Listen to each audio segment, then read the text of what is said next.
Alrighty, I did try to solo this as level 100 red mage, but as the person getting thwacked by her attacks, it just wasn't working. So we joined. We got a faster queue than I thought we would. It was nice. And we're a white mage.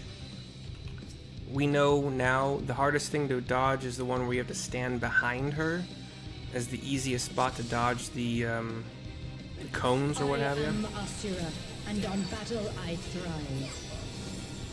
Have you the courage and strength to face me? This is gonna be undodgeable, just group-wide AoE. Got an AoE dot or hot on everybody. We got double white mage, so hots for everybody all around all the time. Will you dodge or will you bleed? She's already at 90. This is much more fun than solo. The frail shall fall.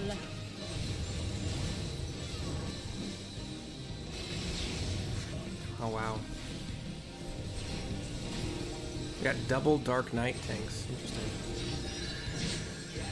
You've not time to blink. I think this is unavoidable again. Yeah. But then all you want to do is stand away from clones. Or not. You know. Do I have any piety? Like, Tremble before the might of the minutiae. Come forth, this summons a embodiment giant of clone. carnage. What's all my piety? Revel on the bloody field of war. Just a little bit The of spirit of battle awakens. gems.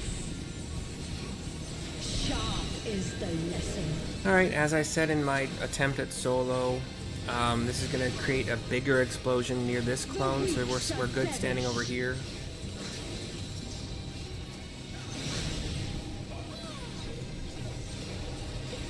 Hear the gleaming edge. And we're going to want to stand next to this clone again.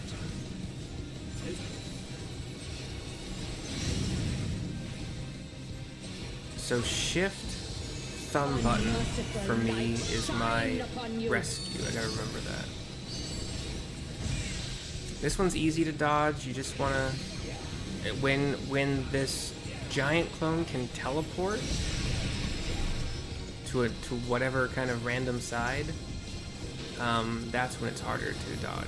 You gotta like kind of stand between two cardinal points if you can on the edge. Okay, be behind her. We're gonna dodge right after the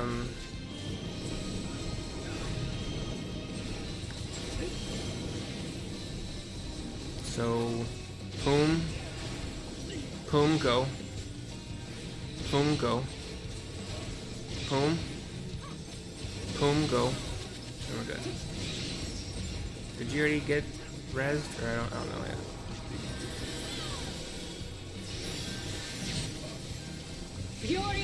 Okay, red means stand in blue. I'll get you. Oh, you already got him. Damn it. I will scatter your bones.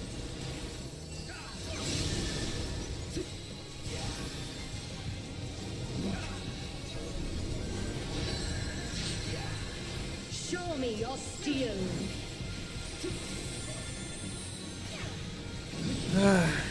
Once she does her first couple casts, you can just go where she started and just stand here and be safe. Like that.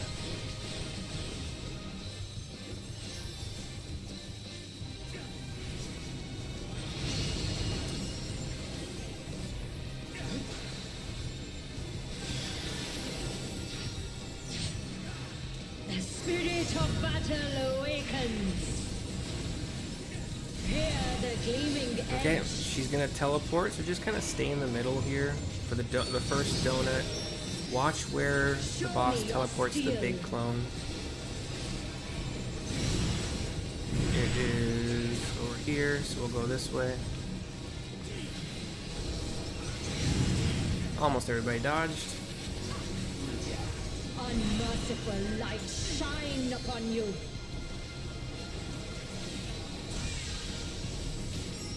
Alright, so stay at kind of one of the intercardinal points, but don't touch the blue. The blue is instant death. She's behind me, so we can just go this way. Jeez. Some people's kids. Lesson. Once again, teleport happening.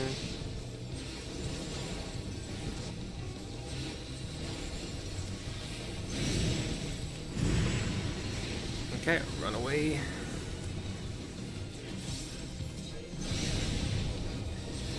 Cool, everybody dodged that one. 25%. We have to go behind her again. Behold the six-fold Alright, okay. blade. So left side is good at first.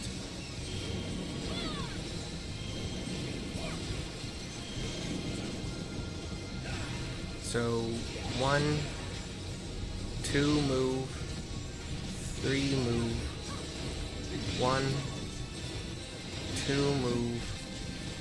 Good. Dude, if you don't know the fight, stick with other people that obviously do. Like, how hard is that to understand? The face of battle is ever changing.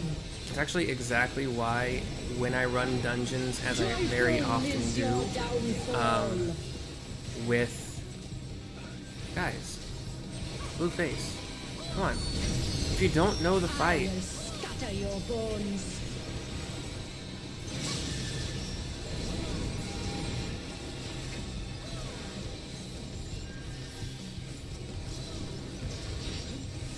%.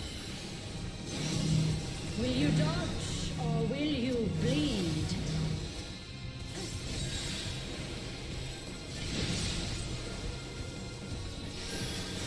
Did I get lucky there? Because I accidentally ran. I guess I ran forward too early. LB? No? Limit break? Anybody? No? Okay. Good job nonetheless.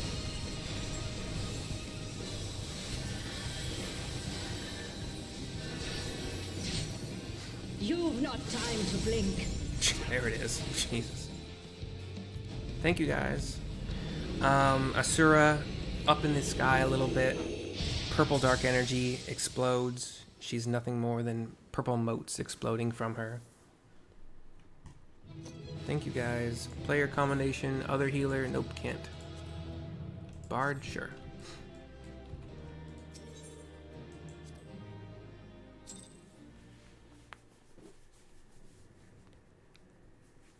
Our cutscene. The whole gang comes back. Good show, Mercy. 'Twould seem you thoroughly trounced that pesky primal. And even as we speak, Mother and Father should be informing the radiant host of that despicable Vanudi's wrongdoings.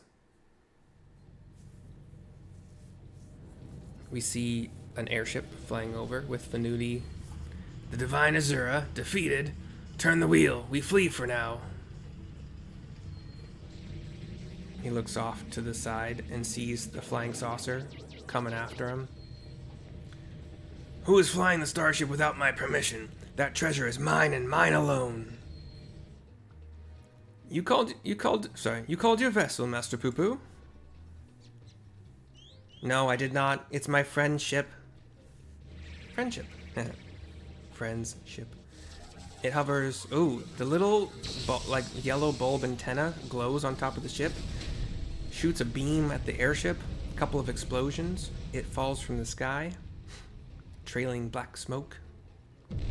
Brandahild is panicking a little bit. Everybody else, Delian is kind of covering his head, afraid of explosions. The alien ship hovers above us and a little in front of us, but it tractor beams down the other poo-poo alien. Nothing happens for a second.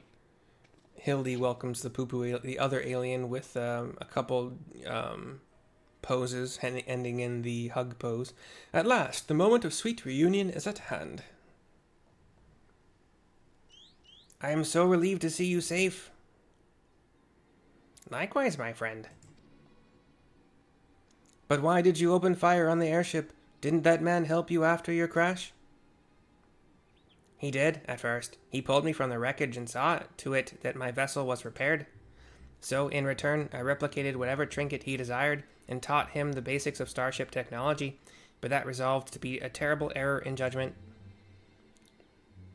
When I was infected by one of this star's unique pathogens, he took advantage of my weakened state. He seized my ship, flew me out to the jungle, and there left me to die.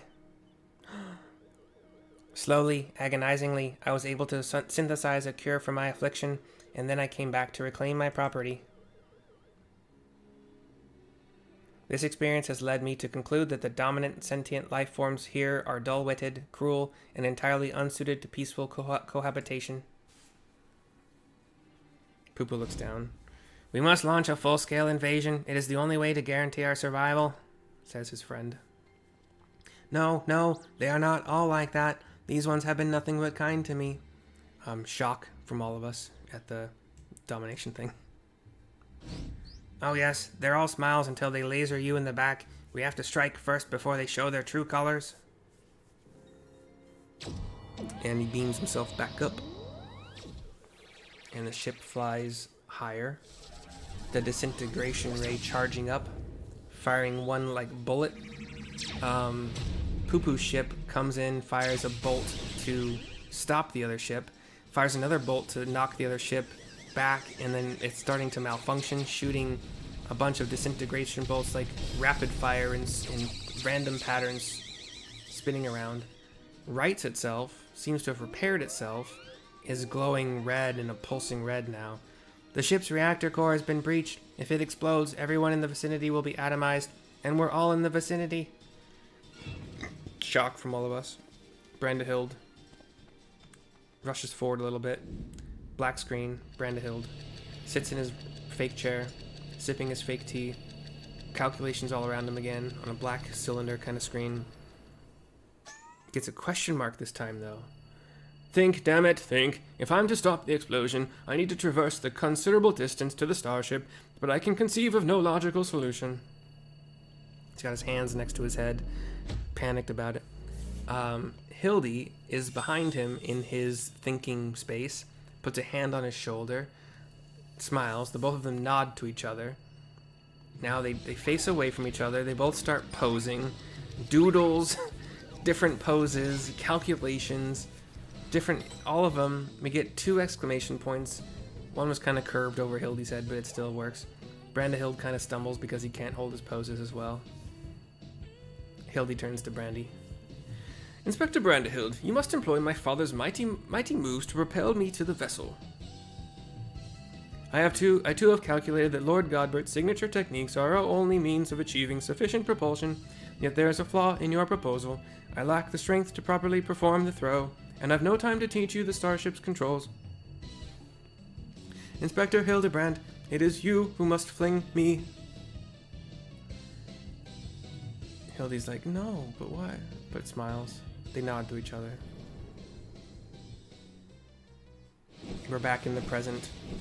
Hildy has Brandy by the legs, twirling in a circle. Brandy's mouth is flapping. Skyward, as only a Manderville can. Electricity shooting from them, a tornado-ish thing. And he launches Brandy in the wrong direction?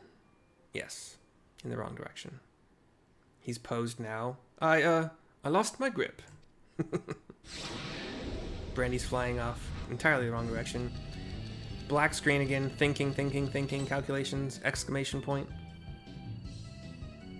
Given my trajectory and velocity, the correct shift in posture should generate enough lift and precessional. Okay, hold on. Precessional. Okay, there we go. And precessional motion to, yes, I can still make it. That's Paul R. E. Charlie E. Sam I. O. Nancy A. L. Precessional. You know what's weird? The only reason I freaking know that word is because of the Joe Rogan experience. Anyway, sorry. So he's on his back, kind of flying, turns into like a boomerang shape, starts spinning in the air now, boomeranging through the air back to the ship, lands on it, like holding on to it on the outside, still flying in the sky.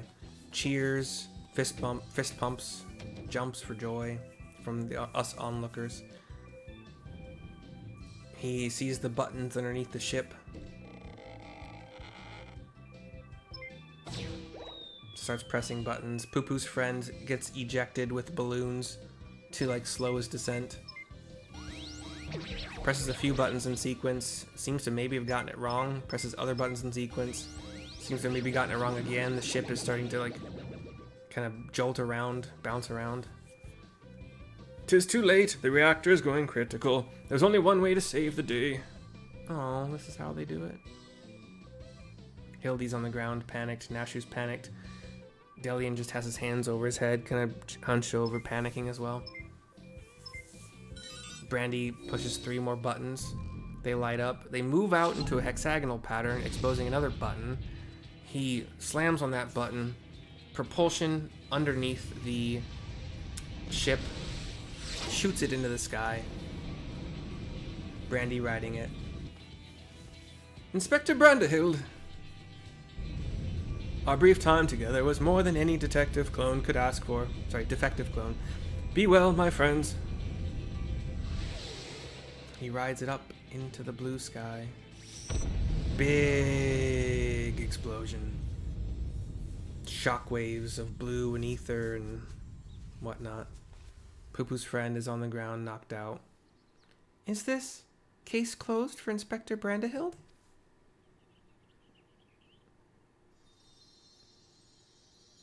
We're watching like little white ether drops fall down, sparkling around us. Nay, my loyal assistant, as a chip off the old gentleman, our dear Brandehild has surely survived to tell the tale.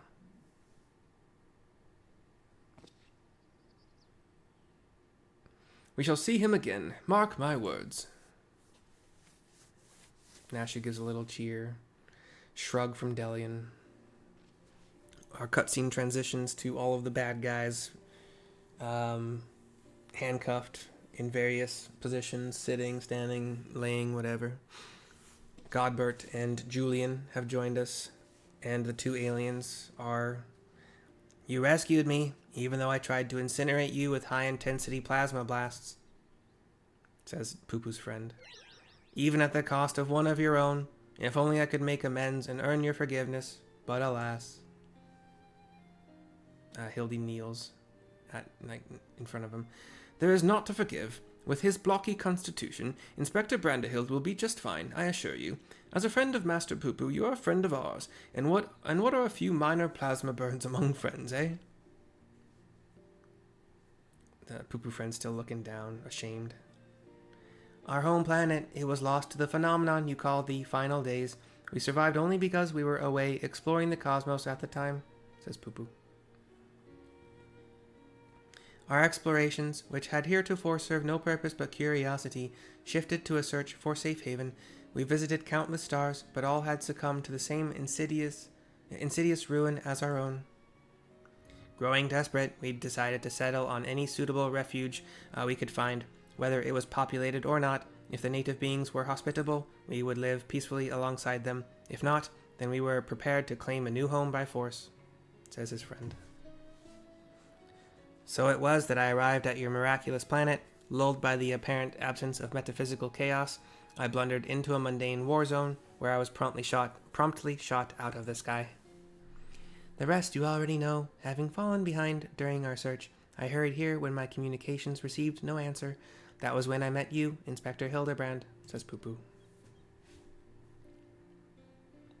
Those touched by the despair of the final days are reduced to beasts.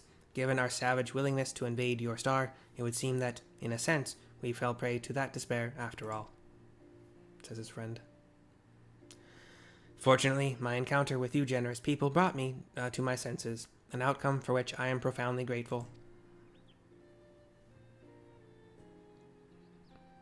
Poo-Poo looks around at all of us. That said, there is nowhere else for us to go. Would it be too much to ask for us to live here on your star? Oh. Hildy stands. Well, of course you must stay. They start. Poo-Poo runs around in a circle. Nashu jumps for joy. We look at one of the starships, and I suspect you'll be wishing to repair your damaged vessel. He approaches it, kneels in front of it, puts a hand on it. It powers up, and then shoots a tractor beam at Hildy, who tries to run away, gets sucked into it. The ship races away. Mummy! Oh, Inspector, not again! Wait for me! Says Nashu. She starts running. Oh, never a dull moment around our Hildebrand. At least we needn't worry if the ship crashes. Not with an impervious Mandervillian on board, says Delian. Godbert looks at him, turns to him. Funny you should mention that. Upon reviewing the Manderville family tree, 'twas made clear that a lord without heirs of his own passed the name to an adopted child several generations ago. Shock from a bunch of us. Are you saying that you and your son are not direct descendants of Godbrand, the alien progenitor of the Manderville line? Then how do you explain your unnatural sturdiness? He starts posing. When it comes to building strength and perfecting gentlemanly technique, 'tis not one's lineage which matters, but rather the unbending conviction within one's heart. Though Godbrand's bloodline be broken, House Manderville shall live on through us. If the begoggled boy can't swallow that explanation, I've also heard talk about some unseen power driven by feelings and emotions. Could be that you and Hildy's tapped into that cosmic essence. No, could be that you and Hildy have tapped into that cosmic essence, says Julian. Oh, if that's the case, then you must be positively swimming in it, my dear. She starts to glow red dark energy, kind of craning her neck up, eyes glow red. He is sweating bullets. Every thing appears to be under control here, so let us return to the city, shall we? Still sweating. She stopped glowing, and the camera just pans up to the nicely blue, somewhat fluffy, cloudy sky. Hildy, we see, drinking his tea in the ship. Once more do I find myself hurtling at superlative speed towards an unknown destination. Another day, another thrilling case for Hildebrand, agent of Enquiry, Inspector Extraordinaire. Alright, sorry, he's on top of the ship. Kind of just riding it nicely. Black screen.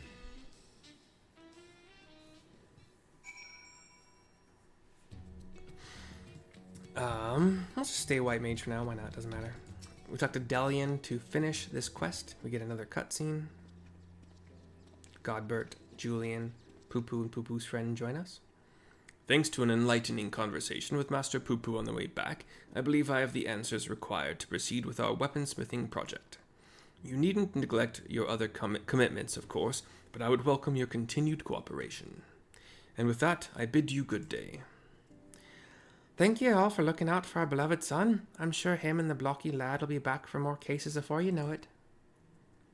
Julian waves, Godbert bows. I really hope I never forget Julian's name again. Hildy Mom Julian, Hildy Mom Julian.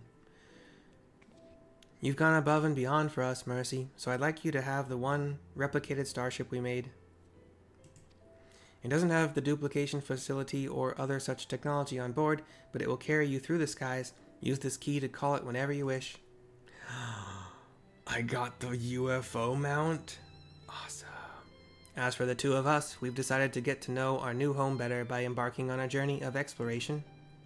And so this is where we must say our farewells. Thank you for everything. We are fortunate indeed to have met you.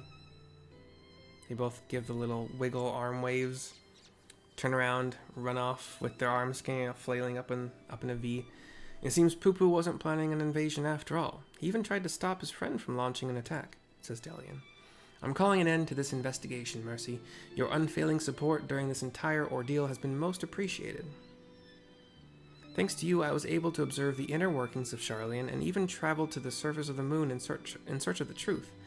And when my own conspiracies threatened to blind me, you were there to open my eyes to the true shape of things. But this world yet harbors its share of the strange and the inexplicable, not the least of which is the source of Hildebrand's impossible physiology. If not an alien, then... Mayhap he's the product of a hyper-advanced civilization from the distant past, the descendant of some gruesome biological experiment? Someone needs to plumb the depths of these unexplained phenomena, and I'm the very man for the job. I give him a shrug. 4,063 gil, pretty good.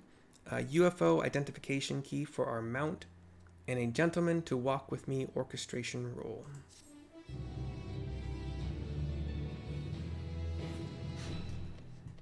He goes running off to God knows where.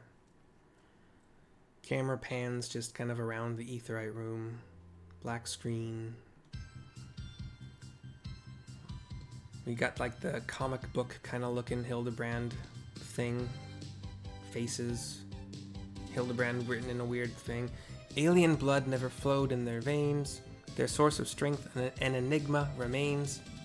A dynamic folk, their clothing bestoke, a gentlemanly family, the good house Manderville. A true inspector is born from the heart. La la li la la la di da di di da. La la la la di da la di di da. Tra la la la la tra la da di da tra la la la la tra la li la la. Cha la li da la li la da da. Hildebrand will return, ... question mark. Black screen.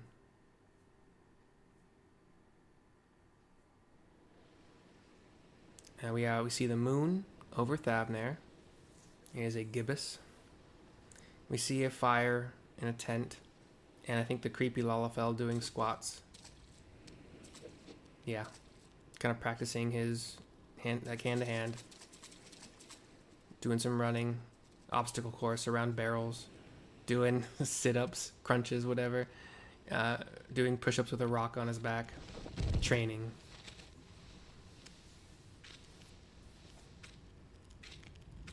He stands from whatever he was doing, puts his hat on. We see a shooting star.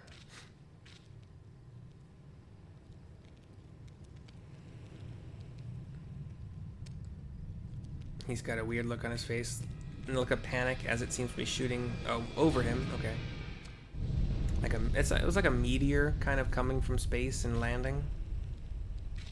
That's the best way to describe it. He goes running off toward the explosion site, the landing site. A column of dirt or dust going into the sky. Scene transitions to closer now. He has made it.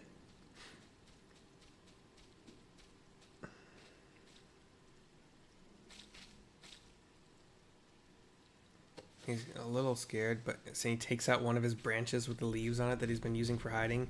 Takes out two of them and is hiding his way up to the crash site. We see the torso of somebody buried in the ground, the legs sticking up and out. It looks like the blocky Brandahild.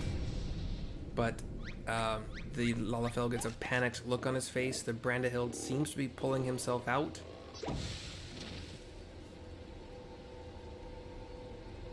The camera slowly moves down to him. He's all black like shadow, but a flash of lightning shows it to be him. He looks around. Smiles. A glimmer in his teeth. Yay! He ain't dead. It's great. Identified flying gentleman achieved. A new mount achieved. So that's probably gonna go in my mounts, right? Right.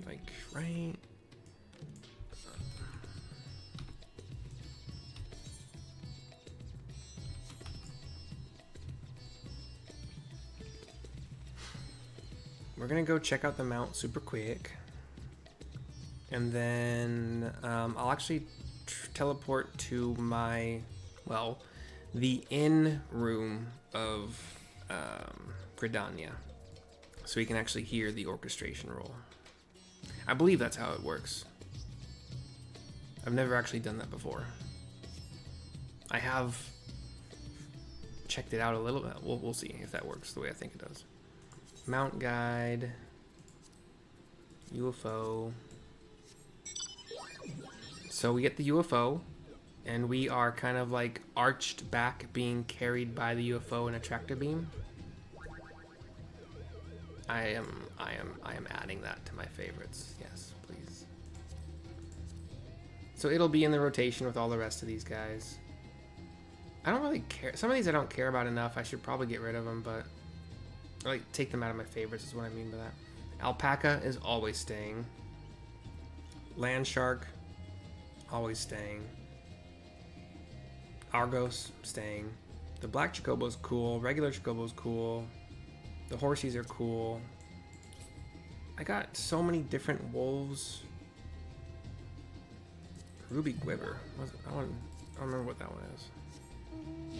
Ah, the little dragon that glows with like a purpley reddish fiery kind of light to it. Okay. We'll see if how I think the orchestration roll works is how it works.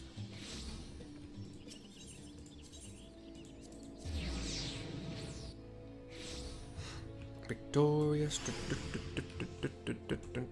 That's not how that goes at all.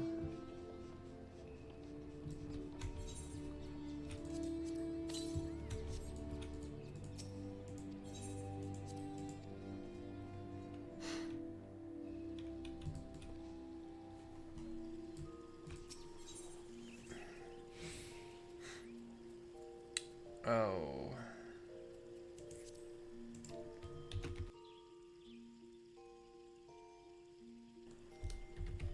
Typing around a mic sucks.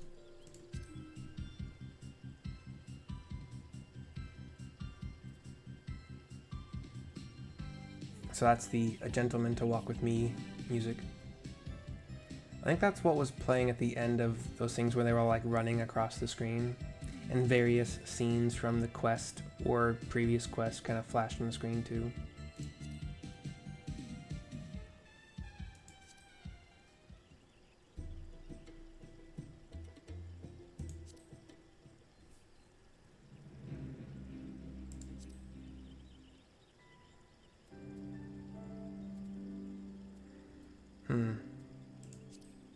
I don't have any ambient. Interesting.